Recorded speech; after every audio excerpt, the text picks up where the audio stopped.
ordered us to do and what Allah subhanahu wa ta'ala has ordered us to keep away from is preserving the family, is preserving the harmony, the respect, the unity of the family.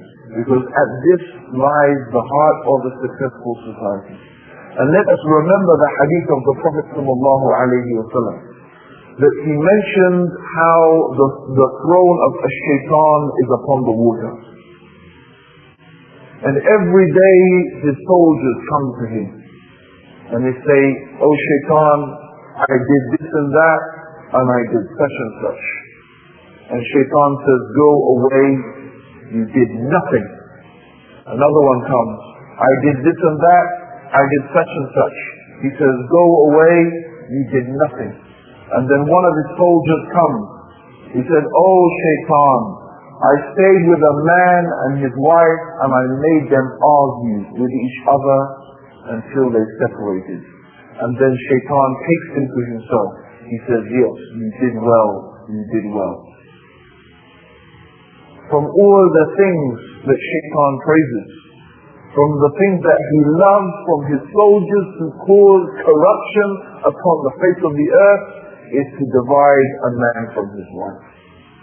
Is this not except what the evil people learned from Harut and Marut? To use magic to do what? Divide a man from his wife.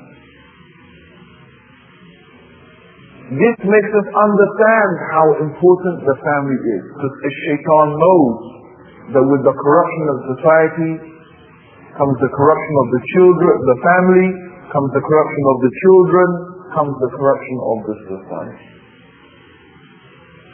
So preserving the family for our Muslim sisters is the first advice that I must direct to them, is that you must take great care of the family. And in this regard, we want to mention two particular issues. Number one is the husband, and the second is the children. And before we embark upon our advices, which are 5 general advices, and each of them have advices within the advices, there is one general comment that is very important to make. Excuse me. And that is that a shaitan has 2 ways to attack us. 2 directions in which he wants us to fall, and he doesn't care which one he makes us, or which direction he makes us go. Number one is to make us lazy. To make us lazy and negligent. And the other is to make us go to extremes. So let us take in this example, the example of the husband. As the wife's duty towards the husband, shaitan will try to divert you in 2 directions. Either he will try to make you lazy concerning the rights of your husband, lazy in obeying him, lazy in pleasing him, lazy in making yourself look beautiful and pleasing and attractive to him. He will make you lazy in fulfilling your rights and your obligations towards him. This is one direction in which shaitan will try to take our noble sisters. The other direction is to make you extreme in obedience to your husband, so that even if he orders you with disobedience to Allah, and if he orders you to do something haram, you will do it. And shaitan doesn't care to which extreme he takes you. But in reality, the balance is between the 2. Yes, the obedience to the husband is extremely important. To beautify yourself for him, to fulfill his rights. But there is no obedience to the creation in disobedience to Allah. If your husband orders you to disobey Allah or to do something that is haram, there is no obedience to him in that.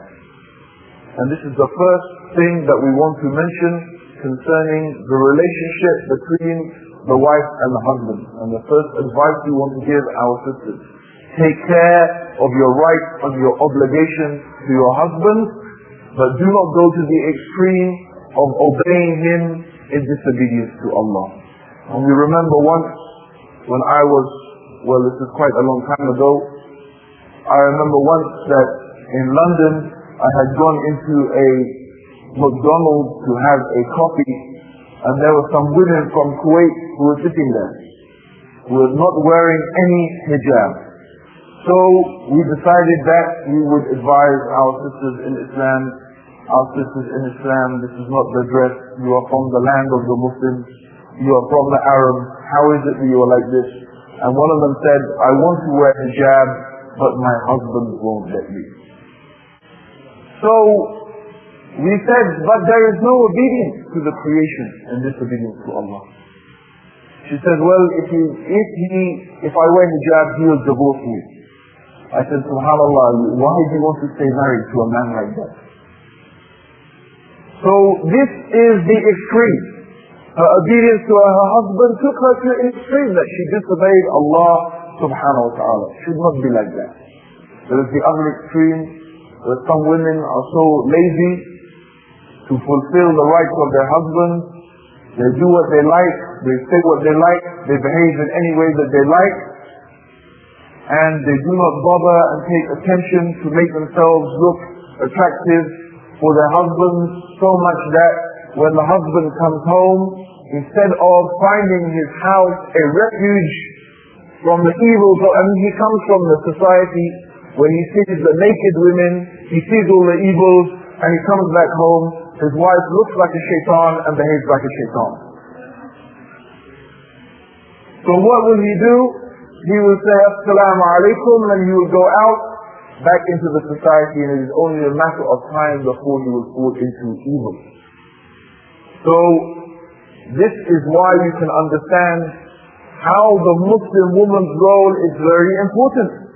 She has a very important role in helping to preserve her husband and protect him and care for him, and thus by extension help protect the Muslim Ummah from corruption. The second thing that we want to advise concerning the family are the children. Of course, concerning the children, there are two things really that need to be taken into account, and that is preserving and looking after the children's health.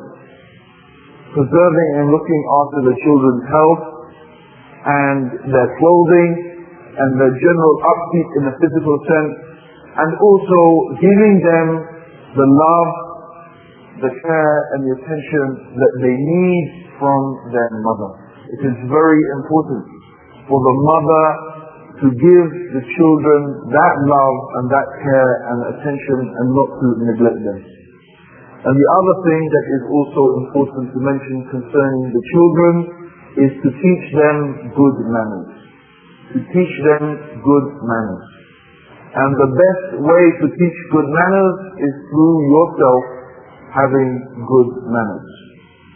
I once had an experience with a family, and the lady of this family, or the woman of this family, complained of the behavior of her children towards her. They never listened to her. They spoke to her in the most rude and unpleasant manner, and they were very disobedient. And it was like her life was hell. But when in fact we looked into the matter, we found that the way her children